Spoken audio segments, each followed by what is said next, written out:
Hello and welcome to today's video. This is a very exciting one. Today we are going to be talking through a book haul. There are more than 40 books here, which, well, there's more than 40 books we're talking about. There's not technically more than 40 books here, but we'll get into that.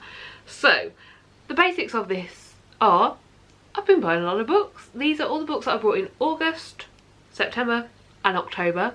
It is currently the 12th of October as I'm recording this, and yeah, there were less than 40, but today was bookshop day in the UK, like it was a nationwide day, so we might have popped into the next town over and might have got some books and then went to the charity shop and got some more books.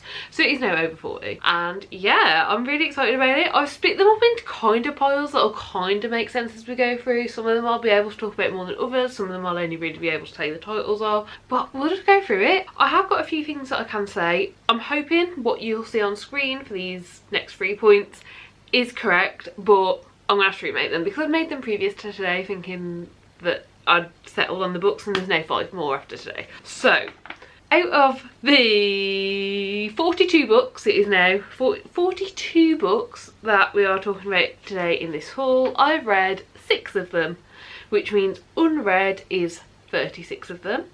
Again, this was a better ratio previous to today. I've just brought 5 more I have not read. Of the books in front of me, 17 of them I purchased new and 25 of them I purchased second-hand. Pretty standard, honestly. Like, I don't know, I do try and buy a bit more used than new, but a lot of exciting books have been coming out this year that I've been buying new because it's nice to like buy them new and support the author when they are coming out new. So yeah, bit of a mixture. And then out of the months, I purchased 14 books in August, 15 books in September, and it's now up to 13 books in October. October was looking like it was back on track. I was only at 8, but after today it is now up to 15. So yeah, those are kind of like the little mini statistics. Let's just get into the books. The first 7 I'm going to talk to you about, I'm actually going to talk to you about super quickly and just tell you the titles of. If you'd like to learn more about these books, I will link up above the video I got them in. I did a book shopping video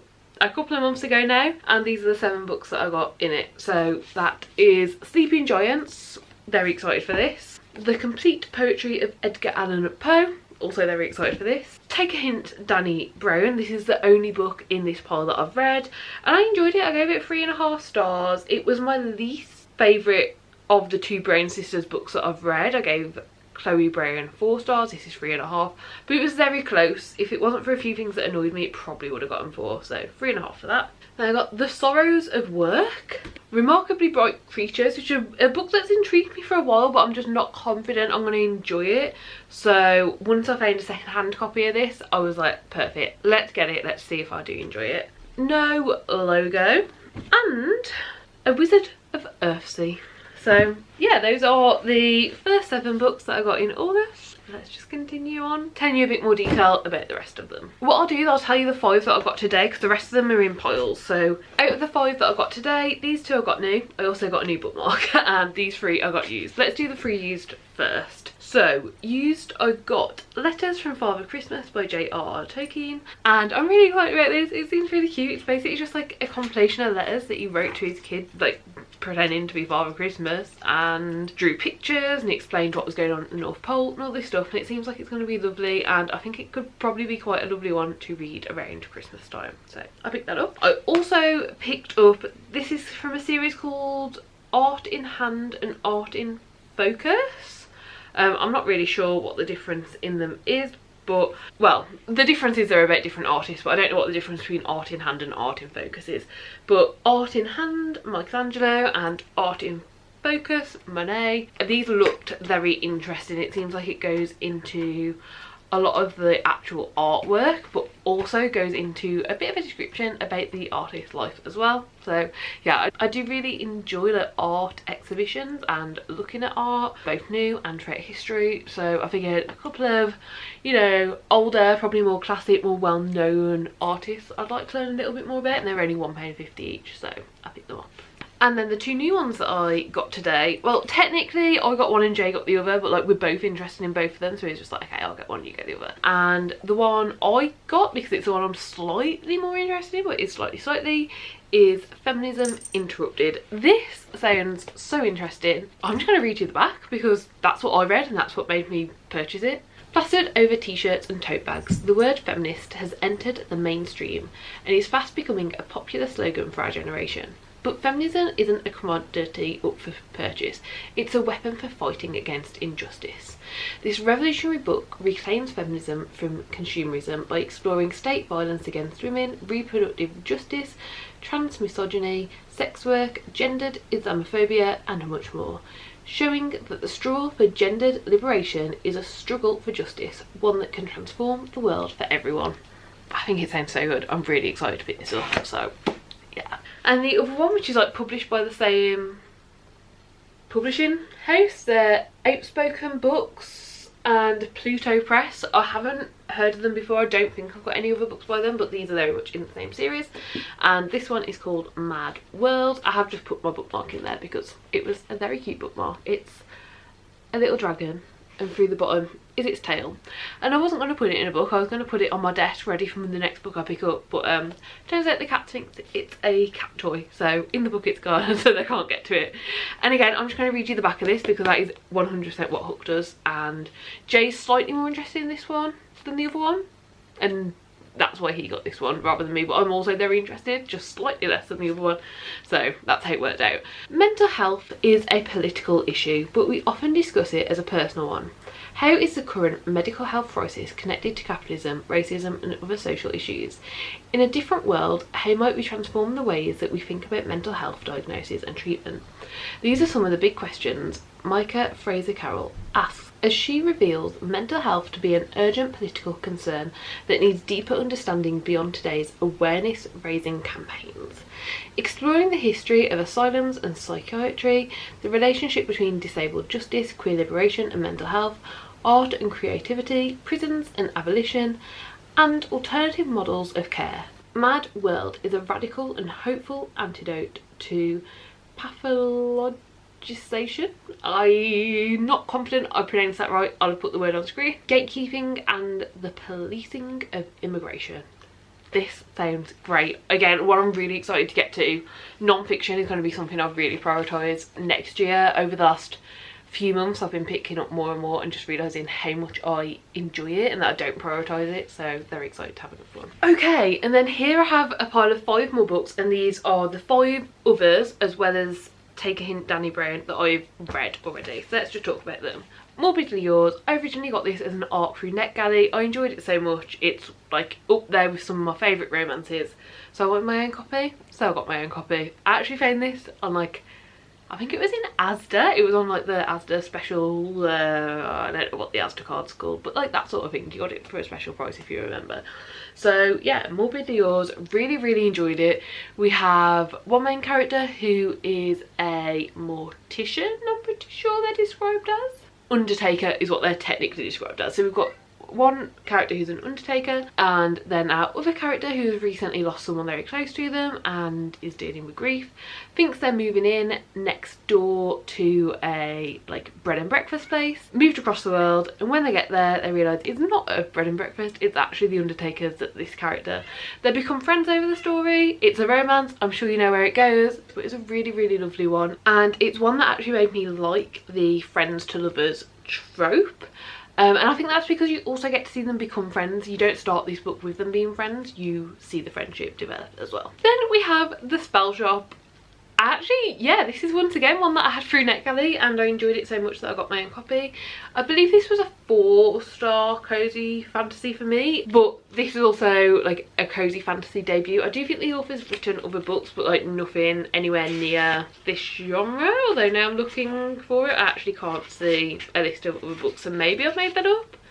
I thought the author had published other books in different genres, but maybe I'm wrong. And yeah, this was absolutely lovely. We follow our main character Kira. She is a librarian at this massive library that has a lot of like magic texts and magic books, and there's a rebellion and the library starts burning down, so our main character Kira and her spider plant companion Kaz, who is a sentient spider plant and very fun character to see, save as many books as they can and go back to the island that was like Keela's like childhood island, and it's just cozy fun. They figure out the island needs jam, so they figure out how to make jam. They have like a little business, there's lots of friendships, there's a tiny sprinkle of romance, and it was very satisfying, very lovely, very cozy, and definitely a book that I'm glad I read, and definitely also a book that I definitely recommend for this kind of like start of autumn season. Then we have The Song of the Marked. This is a book that I read quite a while ago. I read the first couple of books, really enjoyed it, so I put the series down being like, I want to get these physically because of how much I'm enjoying it. And I'm now at the point where I'm starting to collect them physically, and I kind of forgot what happened. I remember really enjoying it, I remember it being a good time. I can tell you based on my sheet I gave it 4 stars this first book, and I think the second book I gave even higher. And it's very much a fantasy romance but with a lot of plot, and honestly that's all I can remember. I'm really excited to reread this at some point, properly get my teeth into it. It's probably, I don't know if it was the start of this year or the end of last year that I read the first 2 books in this series, but it was a while ago. But it's one that I definitely want to get the whole series of and to complete. And then last but certainly not least in this already read pile is Archangel's Viper and Archangel's Prophecy. I believe these are either books 8 and 9 or 9 and 10, something like that, in this Guild Hunter series, and I enjoyed both of them. Archangel's Viper was a 4-star, really enjoyed the characters we were following. Archangel's Prophecy was a 3-star. Unfortunately I just don't really enjoy the characters that we were following in this one. They're, you know, some characters we follow in different books and it kind of switches around who we're following. I just don't really love the characters in this one, and they did many things that annoyed me. Come here then. 1, 2, 3. Jafar's also wanting to be vocal and give his opinion on the books. Yeah. So yeah, that's that one, and unfortunately it was a 3-star. I still enjoyed it. I had a good time with the mystery element of it. I just didn't love the character part of it, so yeah.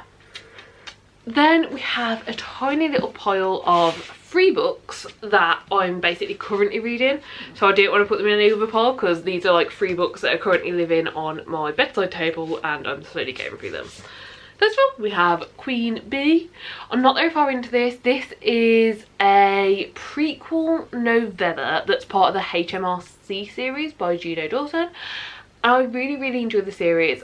I don't normally love prequels, so I'm a bit hesitant to go into this, but I don't know how far through I am. Like, I haven't got a bookmark in it. I've been mainly listening via the audiobook, but I think I'm about 10% of the way in. I'm starting to understand it, and I think even if I don't love it, it's going to be a fun, good time. It's definitely already interesting, so I can't wait to read more. I don't know if I can tell you the synopsis of this because I don't think it would spoil anything for the HMRC series, but as I haven't read anything yet, I don't want to risk it. But this is a prequel set long before HMRC, and I don't think it follows Anne Boleyn, but it's like Anne Boleyn time. Yeah, okay, so it's 1536, the Queen has been beheaded. It starts just after that, and I think we're setting up HMRC, but I'm not sure, and I don't know how much is a spoiler, so I'm going to leave it like that.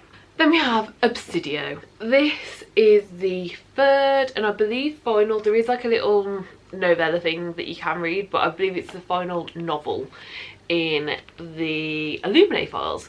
Really enjoyed the first 2 books in this series, like way more than I thought I would. It's a lot of mixed media, a lot of fun.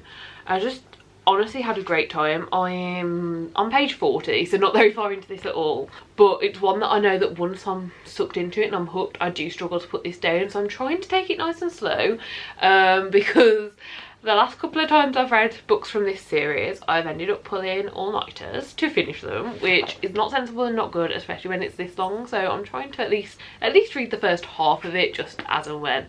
Maybe if I'm sucked in by halfway, I'll let myself stay up late one of the nights and finish it. But yeah, this is a chunky one. It's much bigger than the others. It's 615 pages. I can't really tell you much about this, but space opera, multimedia, following characters, I don't know what else to say. In the first one, which is called Illuminae, we escape a planet, we're on a ship, the ship's being chased, and we've got to figure that out.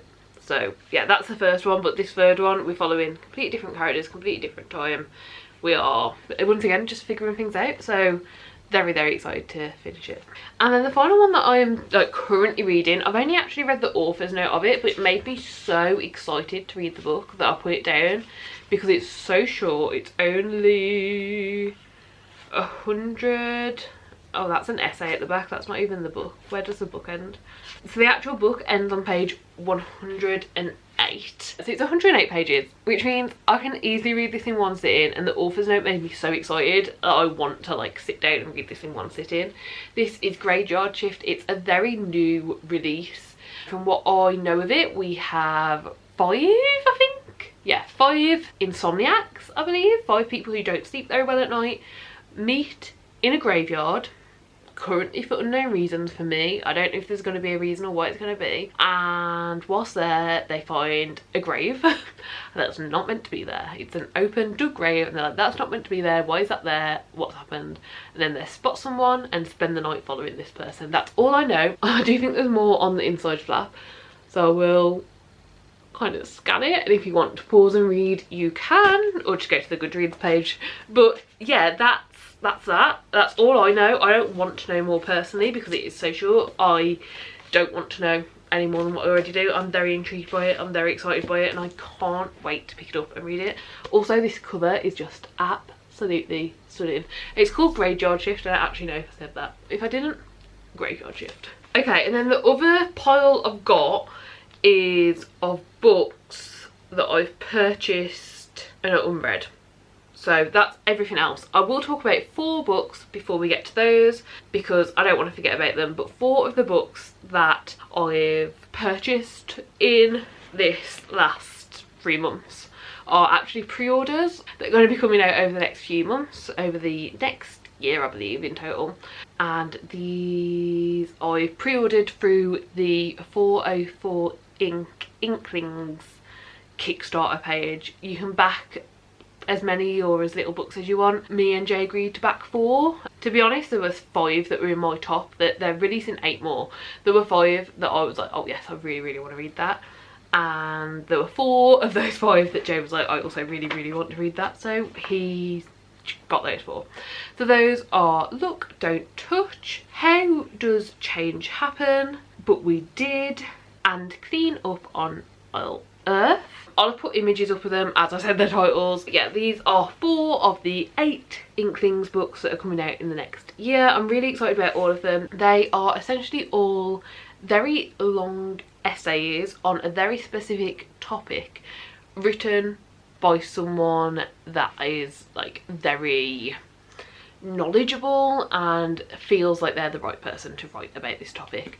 I've really enjoyed all of the Inklings books that I've read so far. They are definitely a series that I plan to continue purchasing and reading more and more of, and it's definitely a way that I found that I really enjoy to consume non-fiction. So yeah, I'm gonna get those 4 as well, but I have to wait for them to come. But they're pre-ordered and they are within this haul. Okay, then we've got, well, I've split it into 2 piles because I won't be able to pick them all up together, but this is one of the piles and this is the other pile, and these are all books that I have purchased and are yet to read. So I guess let's just go through them. I will need to pick all of those up for a thumbnail once I've finished filming, but that can be later, Lee's problem. We'll figure that out later. So first 2 I will talk about are Archangel's Light and Archangel's Sun. I'm not sure which way around these go. I actually think Archangel's Light is later in the series. I think there's one I don't have yet which I need to get but I can't find anywhere, so hopefully I can find that next. It's actually the next one I need to read. Then after that one is Archangel's Sun, and then after that one is Archangel's Light. These are another 2 books in the Guild Hunter series. I am not confident who they're following. Well, I know who this one's following. I'm really excited about it. I haven't looked too much into any more than that because I don't want to spoil myself, because there's still one that I need to read before reading these. But I'm really excited to have them. I really enjoyed this series. I would like to get caught up with it next year. I think that's possible. I've been reading it for 2 years now and I think I am about 2/3 of the way through the series. So as long as not too many new books come out next year, I think I can catch up with it, so that will be exciting. But yeah, these are 2 more I need to read. Then I also have This Woven Kingdom. I don't know much about this. I know that it is a book that, based on books I enjoy, a lot of like computery lists online that people have wrote reckon I could enjoy this, so I picked it up. Honestly, it's from a free little library. I just found it as we were passing we had a few books in the car to deposit, and I was like, this looks in brand new condition, it doesn't look like it's ever been read, and I've definitely seen online that I could like this. I'll probably just read it and hopefully I enjoy it and keep going, and if I don't, I will DNF it and put it back in a free little library. I'm going into this one with no pressure. I don't really want to know anything about it. I think it's going to be fun. I hope that's true. I also picked up The Bell Jar by Sylvia Plath. I am not meant to be picking up any more classics. I've got an entire shelf down here.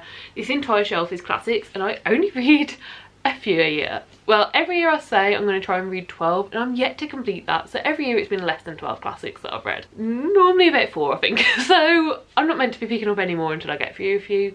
But this was in a, I don't even know what you would call it. It's a bookshop connected to a national trust. And the National Trust is essentially like a fancy house and fancy gardens that you go and walk around. My grandparents really like it, so we went there with them. I went to the bookshop because I'm not going to miss out on that. And this was The Bell Jar. I've heard a lot about it. I've heard a lot about the author. I've never read it, and I've never read from the author. So I don't really know what to expect. On the back it says, The Bell Jar, Sylvia Plath's only novel, was originally published in 1963 under the pseudonym Victoria Lucas. The novel is partially based on Plath's own life and has become a modern classic. Celebrated for its darkly funny and razor-sharp portrait of a society which refuses to take women's aspirations seriously, it has sold millions of copies worldwide. And that is all it says on the back. But it's a fancy copy and it was £2, so we've got that. Ooh, then we've got 2 biographies here. I don't think we've got any more biographies, so we'll do these 2 next. So, first up I have Sipping Dom Perignon Through a Straw. I'm not sure if I pronounced that right. I know it's some sort of alcohol, but I don't really drink, so I really don't know if that's Dom Perignon. I feel like that sounds right, but it might not be. I will probably find an audiobook for this if it's narrated by the author. I'm really not sure, but that's my preferred method to read biographies, if they're narrated by the person they're about, to read along with it whilst the person tells you it. So hopefully I can do that. I haven't actually looked into the audiobook of this yet, but it just sounds really, really good. I'm not sure how I came across this one because it's a few years old, I believe. I think it was in a list somewhere. Oh, it was first published in 2023, so it's only actually like a year old, so I'm not too late to the party. But yeah, I basically read the synopsis and was like, this sounds amazing, I would like to read this. It also sounds like it's going to be funny, and I do like it when there is humour in a memoir. A memoir penned with one good finger about being profoundly disabled and profoundly successful. Global humanitarian Eddie Nopu was born with spinal muscular atrophy, a rare degenerative motor neuron disease affecting his mobility. He was told that he wouldn't live beyond age 5, and yet Nopu thrived. He grew up loving pop music and haute couture, lip-syncing to the latest hits, and was the only wheelchair user at his school, where he flourished academically. By his late teens, he had become a sought-after speaker, travelling the world to give talks on disability justice. When he is later accepted on a full scholarship into Oxford University, he soon learns that it's not just the medical community he must defy, it's the educational one too. Searing, vulnerable and inspiring, Nopu's remarkable journey to reach beyond ableism reminds us never to let anyone else define our limits. Sounds amazing, really, really excited about it, can't wait to read it. Also, biography I've picked up is the third Gilmore Girl. I love Gilmore Girls, I feel like most people do.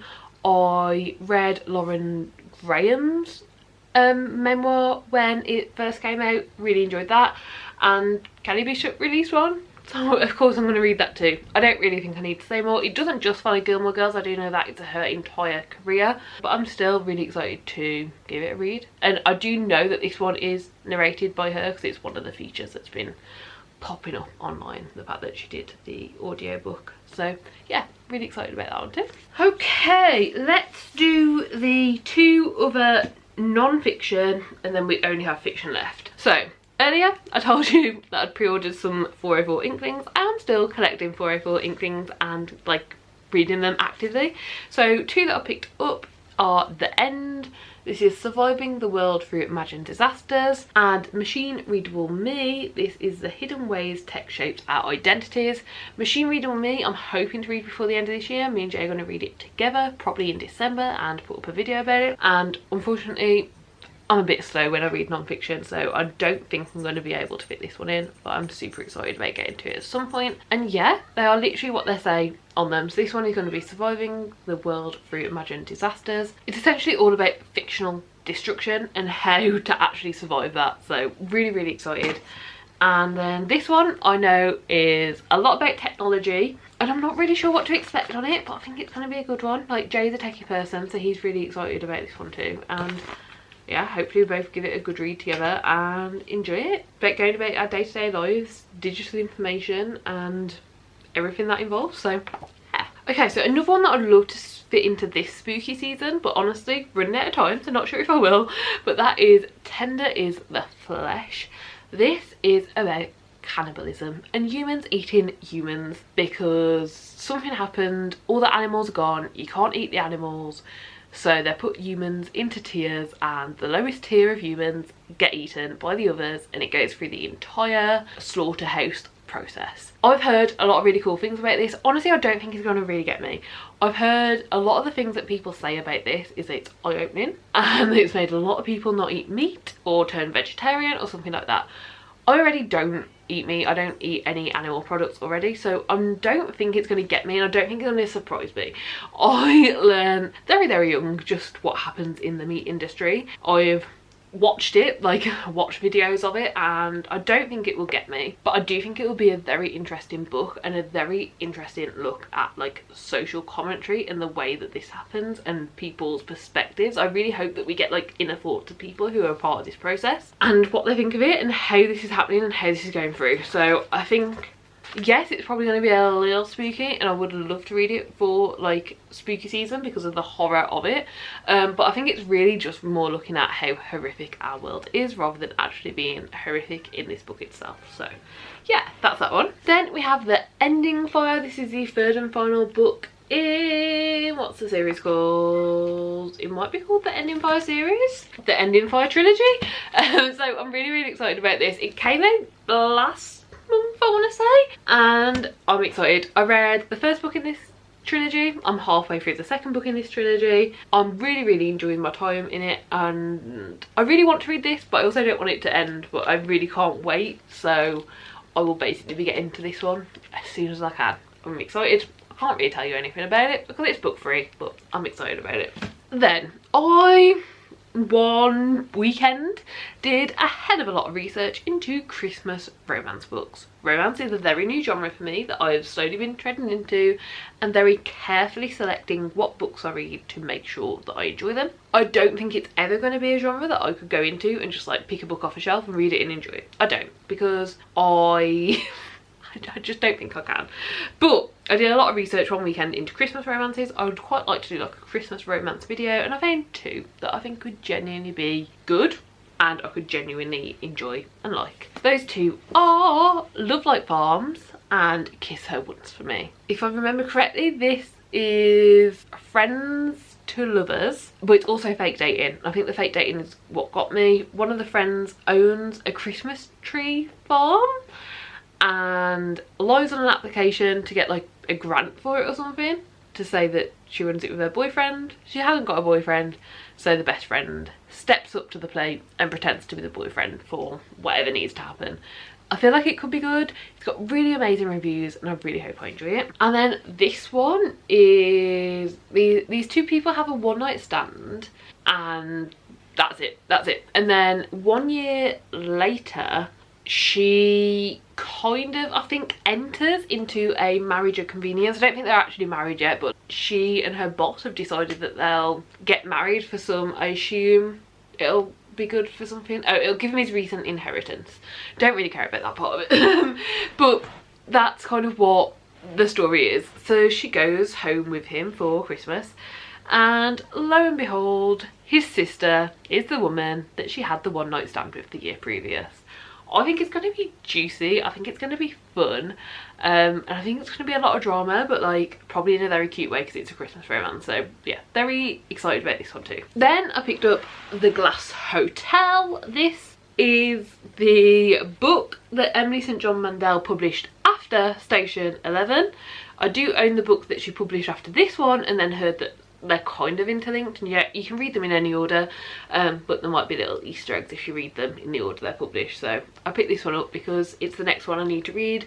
I really enjoyed Station 11. It was a very immersive book, a very cool book, a very interesting book, one that I definitely want to reread at some point. And this is by the same author. I don't know much about it, but I'm excited. Yeah, that's it. Then I also picked up Skyward by Brandon Sanderson. This is the first book in his young adult science fiction series, and I'm intrigued by it. I actually haven't read any Brandon Sanderson yet. I've got quite a few of his books and I haven't read any, but this series is one that me and Jay are both interested in. So I think come the new year, this is going to be like a bedtime book that we can read together, which I think it'd be really cool. Like, trying to figure out a book that's good to read before bed is often quite difficult, I think, because like you don't want anything that's going to keep you awake, but you also don't want anything that's going to send you asleep. You just want like a nice book, and I think YA but with like a very interesting plot and interesting characters could be the way to go. So I'm really excited to pick this up. Then I also picked up A Natural History of